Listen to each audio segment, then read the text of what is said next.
নগাঁৱৰ জনপ্ৰিয় বিধায়ক ৰূপক শৰ্মাদেৱৰ উদ্যোগত এই প্ৰতিমূৰ্তি নিৰ্মাণ কৰা হৈছে।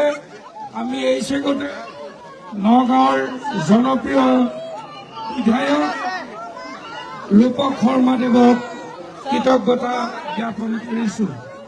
লগতে আজি আনুষ্ঠানিকভাৱে মুখ্যমন্ত্ৰী মহোদয়ে এই প্ৰতিমূৰ্তি উন্মোচন কৰাৰ বাবে তেখেতক শ্ৰদ্ধা সহকাৰে কৃতজ্ঞতা জ্ঞাপন কৰিছোঁ।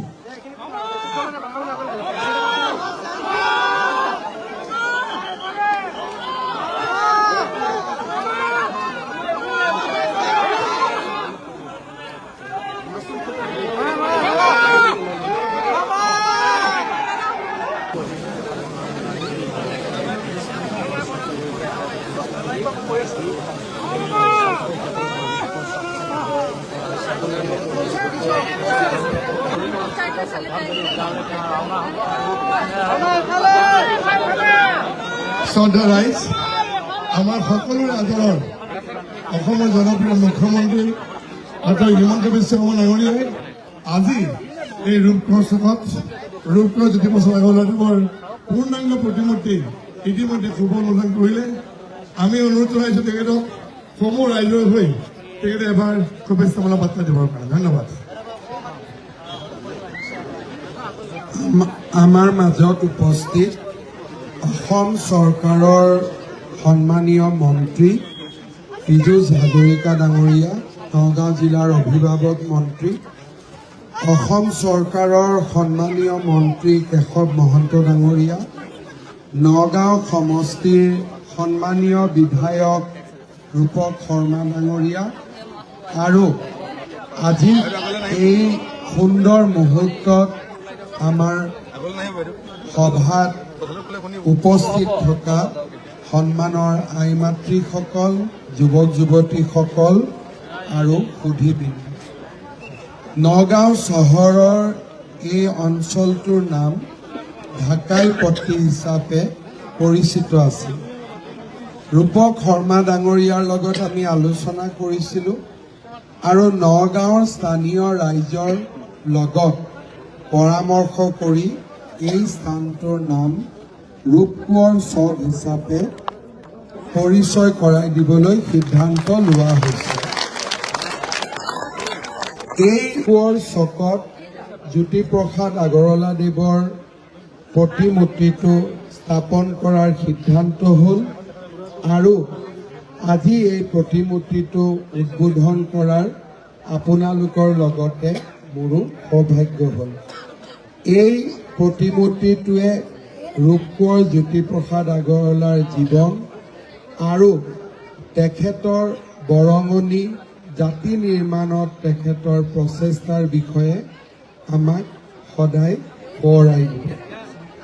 জ্যোতিপ্ৰসাদ আগৰৱালাৰ জন্ম হৈছিল তামোলবাৰী চাহ বাগিচাত 1903 চনত। জ্যোতিপ্ৰসাদৰ পিতৃ পৰমানন্দ আগৰৱাল আছিল হৰিবিলাস আগৰৱালাৰ তৃতীয় পুত্ৰ, যিগৰাকী হৰিবিলাস আগৰৱালাই 19বিংশ শতিকাৰ তৃতীয় চতুৰ্থাংশত প্ৰথমতে কীৰ্তন, দশম, নামঘোষা আদি ধৰ্মপুথি ছপাই অসমীয়া সাহিত্যৰ ভেটি শক্তিশালী কৰি তুলিছিল। 1921 চনত জ্যোতিপ্ৰসাদ আগৰৱালাই তেজপুৰৰ চৰকাৰী হাইস্কুলৰ পৰা মেট্ৰিক পাছ কৰি কলিকতাৰ পৰা প্ৰৱেশিকা পাছ কৰি অসহযোগ আন্দোলনত যোগ দিয়ে। অসহযোগ আন্দোলন খামকটাত কলিকতাৰ নেশ্যনেল কলেজত দ্বিতীয় বাৰ্ষিক শ্ৰেণীলৈ অধ্যয়ন কৰি কিছুদিন বৰদেউতাক চন্দ্ৰকুমাৰ আগৰৱালাৰ অসমীয়া নামৰ আলোচনীখনত কাম কৰে আৰু নিউ প্ৰেছ চলোৱাত সহায় কৰে। 1926 চনত উচ্চ শিক্ষাৰ্থে তেওঁ বিলাতলৈ যায় আৰু এডিনবেৰা বিশ্ববিদ্যালয়ত কিছুদিন অধ্যয়ন কৰে। তাৰ পিছত চিনেমাৰ বিষয়ে অধ্যয়ন কৰিবলৈ তেওঁ জাৰ্মানীলৈ যায়। জাৰ্মানীত প্ৰখ্যাত ভাৰতীয় ফিল্ম ডিৰেক্টৰ হিমাংশু ৰায়ৰ সাহায্য সহযোগিতাত 7 মাহ ফিল্ম প্ৰযোজনা আৰু পৰিচালনাৰ প্ৰশিক্ষণ লয়। ভাৰতৰ স্বাধীনতা আন্দোলনত তেখেতে কংগ্ৰেছে গঠন কৰা স্বেচ্ছাসেৱক বাহিনীৰ অধিনায়ক ৰূপে কাম কৰে আৰু 15 মাহ সশ্ৰম কাৰাদণ্ড ভোগ কৰে। জেলৰ পৰা ওলাই আহি তেওঁ কলমপুৰ ভোলাগুৰি চাহ বাগানত অসমীয়া ফিল্ম শিল্পৰ প্ৰতিষ্ঠাৰ মানসেৰে চিত্ৰলেখা মুভিটোন প্ৰতিষ্ঠা কৰে। চিত্ৰলেখা মুভিটোনৰ প্ৰথম নিবেদন জয়মতী 1935 চনত মুক্তি পায়। জ্যোতিপ্ৰসাদ আগৰৱালা আছিল বহুমুখী প্ৰতিভাৰ আকৰ্ষণ। স্বাধীনতা আন্দোলনৰ সংগ্ৰামীৰ পৰা দ্বিতীয় মহাযুদ্ধৰ সাম্ৰাজ্যবাদী প্ৰচেষ্টাক বাধা প্ৰদান কৰিবলৈ বিদ্ৰোহী জনতাক উদ্বুদ্ধ কৰা, দৈনিক অসমীয়া কাকতত সম্পাদনা কৰা, জয়মতী, ইন্দ্ৰমালতী আদি চিনেমাৰ প্ৰযোজনা কৰা তেখেত আছিল সঁচা অৰ্থত বহুমুখী প্ৰতিভাৰ আকৰ্ষণ। 1951 চনৰ 17 জানুৱাৰীত তেখেত এই সংসাৰৰ পৰা বিদায় লয়।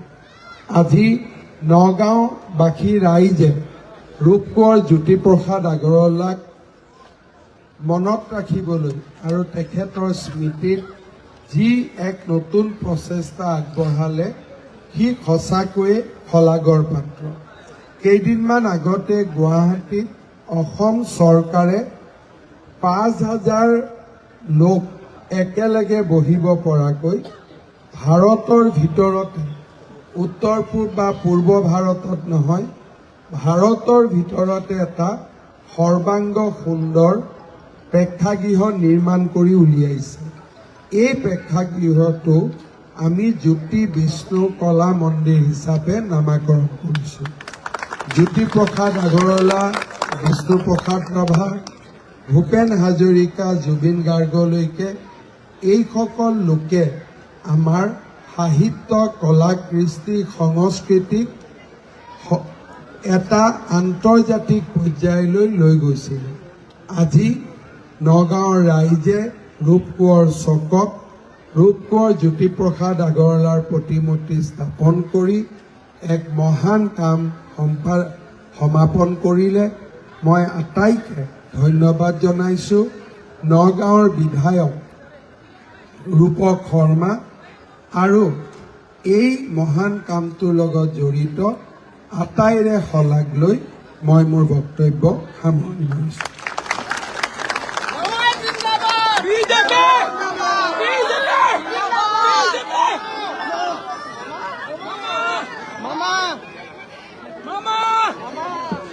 Mama!